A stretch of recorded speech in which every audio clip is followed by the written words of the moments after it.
The flashlight beam shook in Briar Holloway's hand, and she hated that it shook, because nurses were not supposed to shake. She had held dying children's hands without flinching. She had packed wounds that would make grown men faint. But right now, 3 floors beneath Bellhaven Children's Hospital, standing in front of a steel door that did not exist on any blueprint she had ever seen, her hand would not stop trembling. The air down here was wrong. Too cold for a basement in Ohio in the middle of summer.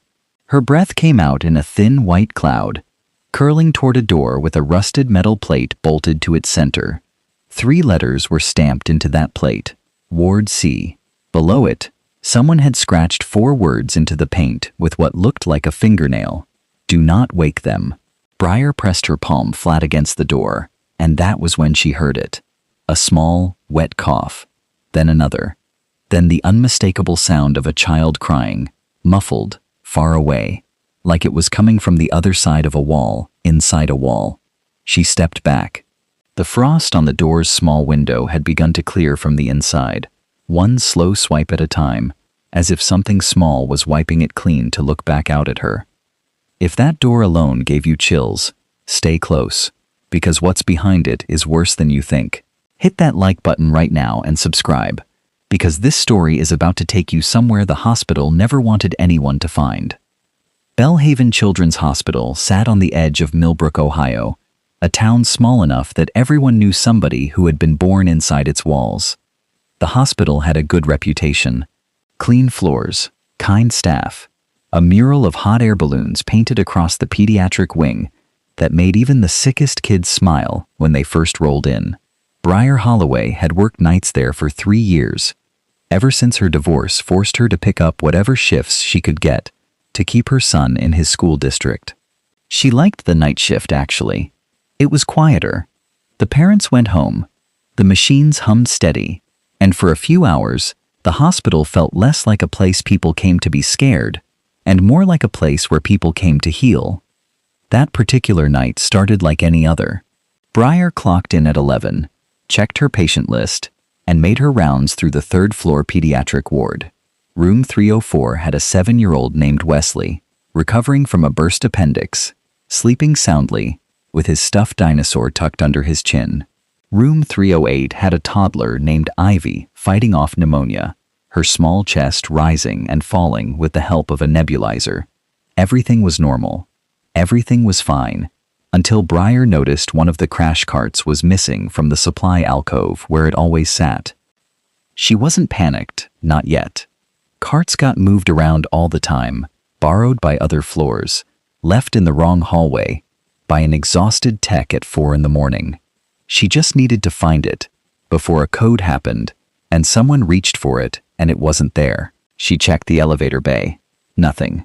She checked the 2nd-floor supply room. Nothing.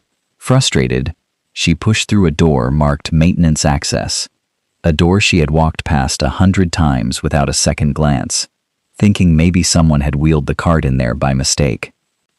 The door led to a narrow concrete stairwell she had never noticed before, lit by a single flickering bulb. She checked her hospital-issued floor plan on her phone, the one every staff member had loaded onto their badge app for emergency evacuation routes. According to the app, this stairwell did not exist. The screen showed a flat gray wall exactly where she was standing. Briar frowned at her phone, then looked back at the very real, very solid stairs in front of her. She told herself it was probably an old service stairwell that never got updated in the digital system. Old buildings had quirks like that. She took a step down anyway, just to look, just for a minute. The temperature dropped with every step. By the time she reached the bottom, her breath had turned visible, curling out in front of her like smoke. That alone should have sent her back up. Ohio summers were brutal. The air conditioning barely kept the upper floors comfortable. And yet here, 3 stories down, it felt like the middle of January. She rounded the final corner and found the door. Steel, heavy, bolted shut with a padlock so old, the metal had turned the color of a dead leaf. Ward C, the plate read. Someone had painted over letters beneath it, but the shape of the old words still showed through, ghostly and pale. Isolation Fever Unit. Briar stood there a long moment, her flashlight beam trembling slightly on the door's small frosted window. She told herself it was just an old quarantine ward, shut down decades ago when medicine caught up, and isolation units became unnecessary. Hospitals had history.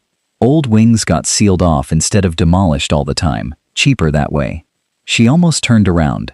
She almost walked back up those stairs and forgot the whole thing. Then she heard the cough. It was small, wet. The unmistakable sound of a sick child's chest fighting for air. Briar's nursing instincts overrode every ounce of fear in her body, and she banged her fist against the steel door. "Hello? Is someone in there? Can you hear me?" Nothing answered except another cough, farther away this time, followed by the soft, unmistakable sound of a child crying. Briar tried the padlock. It didn't budge. She pressed her ear to the cold metal and heard, very faintly, a voice singing. Not words she recognized. Just a tune high and thin, the kind of lullaby a mother hums without thinking. She ran back upstairs and found Desmond Cole, the hospital's night security guard, a heavy-set man in his 60s who had worked at Bellhaven longer than anyone could remember. She told him everything. The stairwell, the door, the cough, the singing. She expected him to laugh it off, or tell her she was exhausted and needed coffee. Instead, his face went the color of old paper. He set his coffee down very carefully, like his hands weren't steady enough to hold it anymore. "You found the stairs," he said. It wasn't a question. Briar nodded, and Desmond rubbed a hand over his jaw, staring past her toward the elevator bank, as if he expected something to come up out of it. "Nobody's supposed to find those stairs," he said quietly. "That door's been locked since before I started here, and I've been here 31 years. Whatever's behind it, the hospital board doesn't want it opened, and they definitely don't want anybody hearing what's inside." Briar asked him what he meant, what was actually behind that door, and Desmond just shook his head. "Some things you're better off not knowing on a night shift," he told her. "Go finish your rounds. Forget the cart. I'll find it myself." Briar didn't forget. She couldn't. 2 hours later, during her break, she went digging through the hospital's old digitized records, instead of eating her sandwich, searching for any mention of Ward C. Most of the early files had never been scanned, existing only as brittle paper in a records room nobody visited anymore. But she found one folder, mislabeled under General Maintenance, containing a single admissions ledger from a wing called the Isolation Fever Unit, dated to the early 1960s. The ledger listed patient names in careful cursive handwriting. 23 children, ages 6 through 11, admitted over the course of 8 months for treatment of an undiagnosed fever outbreak. Briar scanned the names, feeling a strange chill settle into her stomach that had nothing to do with the temperature of the records room. Every single entry had a discharge date filled in, except one line at the very bottom of the page. A little girl named Prudence Ashworth, age 8, admitted in early spring. No discharge date, no notes, nothing except a single word, scrawled in the margin next to her name: transferred. Briar flipped through the rest of the ledger, looking for a transfer record. There wasn't one. Prudence Ashworth had simply stopped existing on paper, the same way an entire ward had stopped existing on the hospital's blueprints. Briar closed the folder, her hands cold in a way that had nothing to do with the air conditioning. Somewhere below her, she knew, that stairwell was still sitting in the dark, waiting, and something inside Ward C was still coughing, still crying, still singing a lullaby to nobody at all. She didn't know it yet, but the moment she opened that folder, something down in the dark had noticed her too. If you're already getting chills wondering what happened to that little girl, drop a comment with the words "No way" and hit subscribe, because what Briar finds out next is going to leave you speechless. Briar couldn't stop thinking about Prudence Ashworth. She told herself it was just a nurse's instinct, the same instinct that made her double-check a chart 3 times before pushing medication. But it was more than that. It felt personal, in a way she couldn't explain. Like something was tugging at the edge of her attention every time she walked past the maintenance door on the 3rd floor. 2 nights later, she cornered Desmond Cole again during his rounds. this time armed with the ledger page she'd photographed on her phone. She showed him the name. His reaction told her everything before he said a single word. His jaw tightened, and he glanced down the hallway like he was checking to make sure nobody else could hear. "My grandmother worked here," he finally said. "Housekeeping staff, back in the 60s. She used to tell me stories about that ward when I was a boy, and I always figured they were just stories, the kind grown-ups tell to scare kids into behaving. There was a fever going around," she said. "Some new experimental treatment the hospital was testing, trying to get ahead of a bigger outbreak that never actually came. Except the treatment didn't work the way the doctors expected. Kids kept getting sicker instead of better, and instead of admitting the treatment had failed, the hospital sealed the whole ward off, called it a fire hazard, and quietly transferred every patient's paperwork somewhere else. Except the children didn't get transferred. Only their paperwork did." Briar felt something cold settle behind her ribs. "Are you telling me they died in there?" she asked, and Desmond wouldn't meet her eyes. "I'm telling you what my grandmother told me," he said. "That the hospital never wanted anybody digging into what really happened, because it would have ruined this place."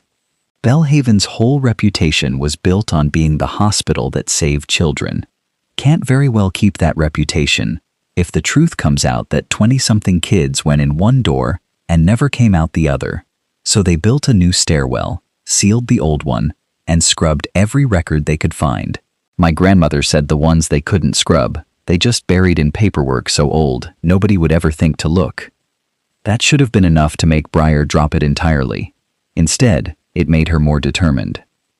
Over the following week, strange things started happening on her floor, things she couldn't explain with any medical textbook. Every time she caught herself thinking about that sealed door, one of her patients' fevers would spike without warning.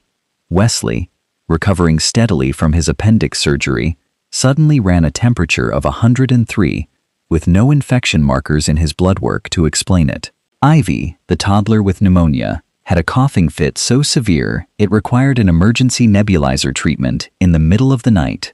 Right around the same time, Briar had been standing at the top of the stairwell, staring down into the dark. She mentioned the pattern to Dr. Emery Vance, the hospital's head of pediatrics, expecting him to dismiss it as coincidence. Instead, something flickered behind his eyes, gone so fast she almost missed it. He asked her, very carefully, whether she'd been anywhere near the old maintenance stairwell on the 3rd floor. Briar admitted she had. Dr. Vance's expression hardened. He told her, in a voice that was calm, but left no room for argument, that the sub-basement level had been condemned decades ago and was strictly off-limits to staff for structural safety reasons. He told her to stop asking questions about old hospital history and focus on her actual patients. When Briar pushed back, asking why a condemned structural hazard would have a working padlock and a fresh coat of paint over its sign, Dr. Vance's jaw tightened in a way that reminded her painfully of Desmond's reaction 2 nights earlier. "If you want to keep your position here," he said quietly, "you'll let this go. That's not a threat, Briar.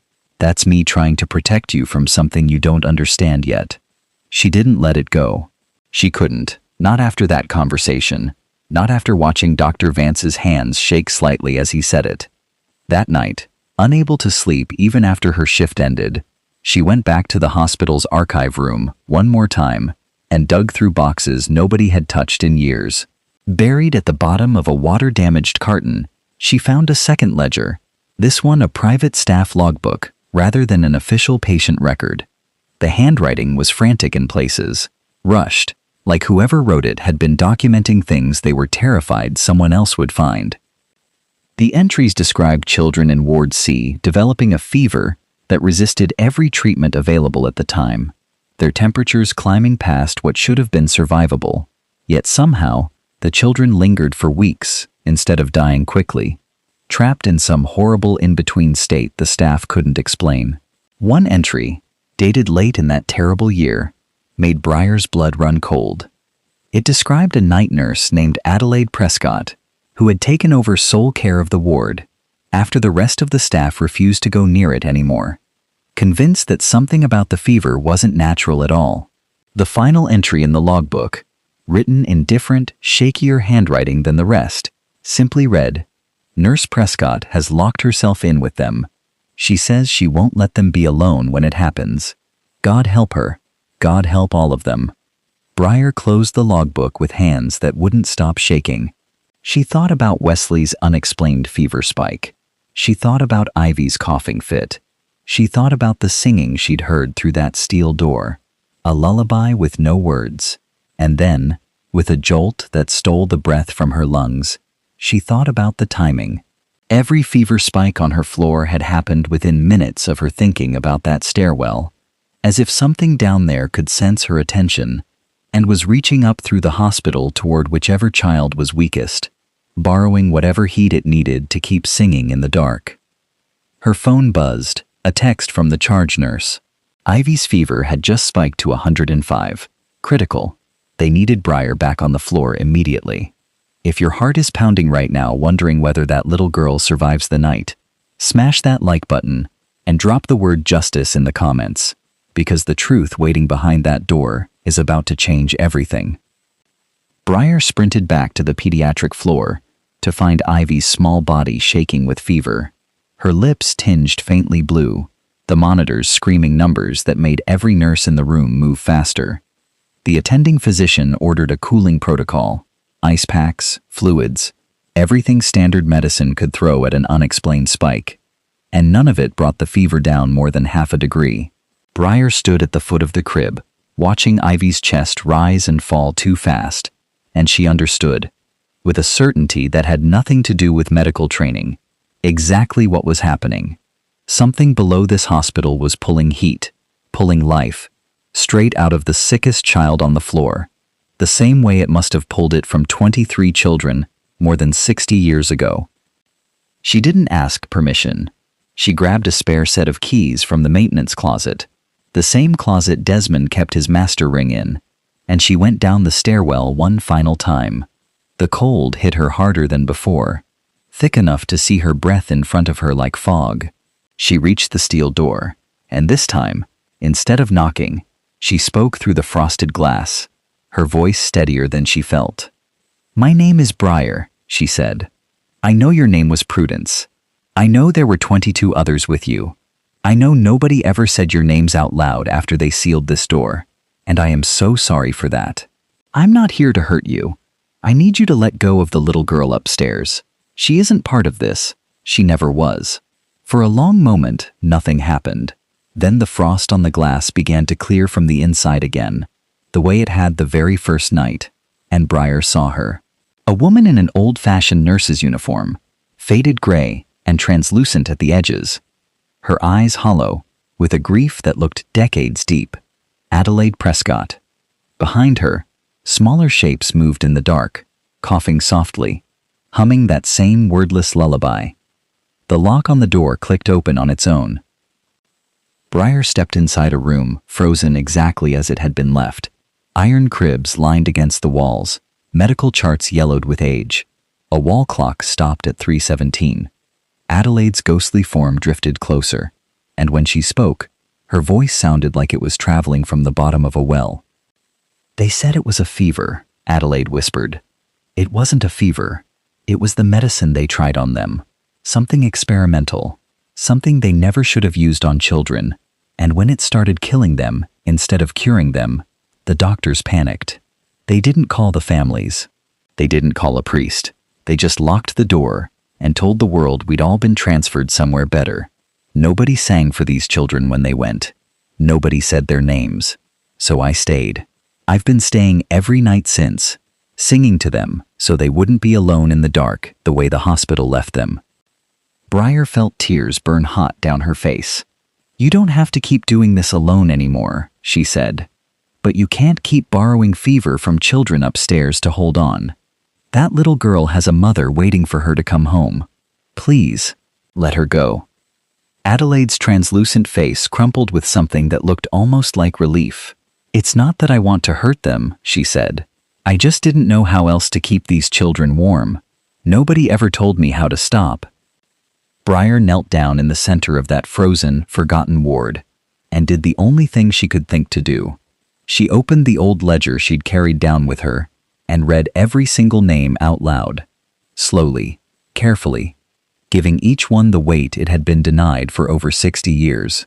Prudence Ashworth, every other child listed beside her. As each name left Briar's lips, one of the small shivering shapes in the shadows seemed to settle, to grow quiet, to finally rest. By the time she reached the last name on the page, the unbearable cold in the room had started to lift, replaced by something warmer, gentler, like a held breath finally released. Upstairs, at that exact moment, Ivy's fever broke. The monitors steadied. Her small chest evened out into the slow, healthy rhythm of a sleeping child. The charge nurse would later tell Briar it was the strangest recovery she'd ever witnessed. A fever, that impossible dropping that fast, with no clear medical reason at all. Adelaide Prescott's ghostly form had grown fainter by the time Briar looked back up, her outlines softening at the edges like mist beginning to burn away in morning light. "Thank you for saying their names," she whispered. "Nobody ever thanked me for staying. Nobody ever told me it was all right to leave." "You can leave now," Briar said gently. "They're not alone anymore. And neither are you." The last thing Briar saw before the room went dark and silent for good was Adelaide's tired, grateful smile and 23 small shapes gathering close around her, no longer coughing, no longer crying, simply fading together into something that finally looked like peace. Bellhaven Children's Hospital sealed the stairwell permanently within the month, citing structural concerns to anyone who asked. Dr. Vance never spoke of it again, though Briar noticed he seemed, somehow, lighter afterward, like a weight he'd carried silently for years had finally been set down. Desmond Cole retired not long after, telling Briar quietly on his last night that his grandmother would have been glad someone finally said those names out loud. Briar kept a copy of that ledger in her own home, and every year, on the anniversary of Prudence Ashworth's admission, she lit a small candle and read every name aloud again, just to make sure none of them were ever forgotten a second time, because that, she came to understand, was the real lesson buried under 60 years of silence. Some wounds don't heal because time passes. They heal because somebody finally cares enough to remember, and to say the names the world tried so hard to erase. Bellhaven Children's Hospital still stands today, its hallways clean, its staff kind, its reputation as strong as ever. But sometimes, very late at night, when a night shift nurse walks past a certain stretch of wall on the 3rd floor, she swears she can hear the faintest trace of a lullaby, hummed low and warm, drifting from somewhere that, according to every floor plan the hospital has ever printed, should not exist at all.